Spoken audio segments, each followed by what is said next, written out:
मध्य प्रदेश में राज्यसभा चुनाव में 3 सीटें, 3 की जगह 4 उम्मीदवार थे तो चुनाव होना थे, लेकिन अब 3 प्रत्याशी और 3 ही सीटें हैं। तो जाहिर तौर पर तीनों सीटें बीजेपी के खाते में, क्योंकि मीनाक्षी नटराजन का जो पर्चा है वो निरस्त हो गया है, खारिज हो गया है, रिजेक्ट कर दिया गया है। तो इस वक्त हमारे साथ है जो बीजेपी के जाहिर तौर पर जो चुनाव जीतेंगे निर्विरोध रूप से हमारे साथ है। सर, क्या कहेंगे आप?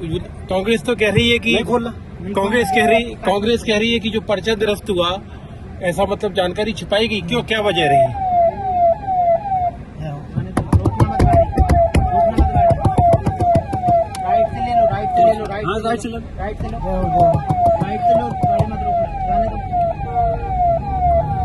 सर, पर्चा निरस्त हुआ, क्या कहेंगे आप? सत्य की जीत हुई है। भारतीय जनता पार्टी के राष्ट्रीय नेतृत्व के द्वारा, हमारे प्रदेश नेतृत्व के द्वारा जो हम पर विश्वास व्यक्त किया गया था, उसके लिए मैं प्रदेश नेतृत्व और राष्ट्रीय नेतृत्व का आभार व्यक्त करता हूं।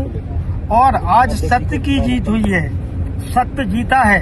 कांग्रेस के द्वारा जो मनगढ़ंत और झूठी बातें, अपराध छुपाए गए थे, उन पे आपत्ति आई और आज सम्मानीय न्यायालय के द्वारा उनकी अपनी आपत्ति को ठीक पाया गया और फैसला न्याय के पक्ष में देकर उनका नाम निर्देशन पत्र निरस्त किया गया है। इसको मैं सत्य की जीत को लेकर देखता हूं। लेकिन सर, वो कांग्रेस कह रही है कि वो एफआईआर नहीं थी, तो कोर्ट की तरफ से दिया गया नोटिस था। क्योंकि जो फैसला आया है चुनाव आयोग का, वो अपने आप में एक न्यायालय है। न्यायालय के फैसलों पे टिप्पणियां करने का शायद हमें तो अधिकार नहीं है। आपका ये कहना कि मतलब आपने सोचा था कि आप ऐसे चुनाव जीतोगे? अब भारतीय जनता पार्टी ने हमें उम्मीदवार बना के उतारा था, तो ये प्रभु की कृपा है, ऐसे चुनाव जीते। अगर चुनाव होते तो भी चुनाव भारतीय जनता पार्टी के तीनों प्रत्याशी जीतते और तीनों प्रत्याशी मध्य प्रदेश से राज्यसभा में नेतृत्व करते। और ये ठीक है कि न्याय के हक में फैसला हुआ है, लेकिन फैसला तो भारतीय जनता पार्टी के पक्ष में हुआ है।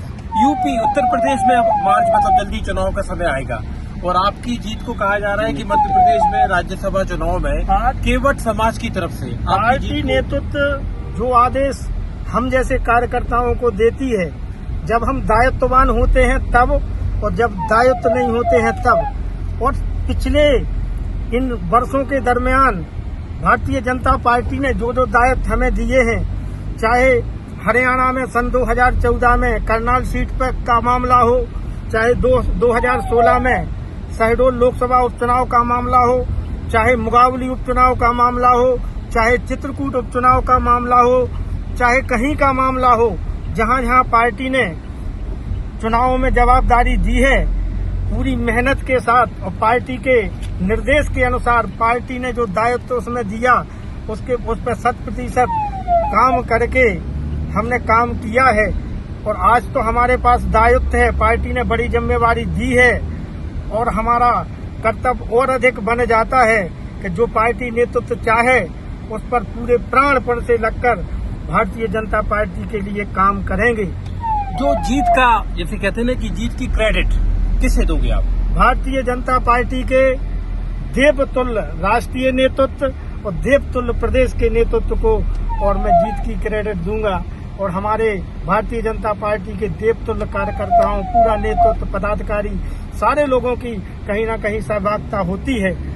आज पूरे देश में प्रधानमंत्री नरेंद्र मोदी के 12 साल का जश्न भी आपकी पार्टी मना रही है। जी। माननीय देश के प्रधानमंत्री नरेंद्र मोदी जी के 12 साल बेमिसाल। 12 साल पहले भारत क्या था और आज भारत क्या है। भारत ने विश्व में अपना तिरंगा गाड़ा है और देश का सर्वांगीण विकास की ओर बढ़ रहे हैं। भारत की एक जीडीपी बढ़ी है, हर क्षेत्र में भारत का विकास हुआ है। माननीय नरेंद्र मोदी जी के नेतृत्व में नित्य प्रतिदिन अपना देश नए नए आयाम गढ़ रहा है। तो बीजेपी के विजयी प्रत्याशी, बीजेपी ने मध्य प्रदेश में तीनों सीटें जो कि पहले बात हो रही थी, विधानसभा का गणित कह रहा था कि 2 सीटें बीजेपी के खाते में जाएंगी और 1 सीट कांग्रेस के खाते में जाएंगी, लेकिन सामने जो आया वो आया कि तीनों की तीनों सीटें अब बीजेपी के खाते में ही जाते दिख रही हैं, वो भी निर्विरोध। Manoj Sharma, Bhopal, news 18 India.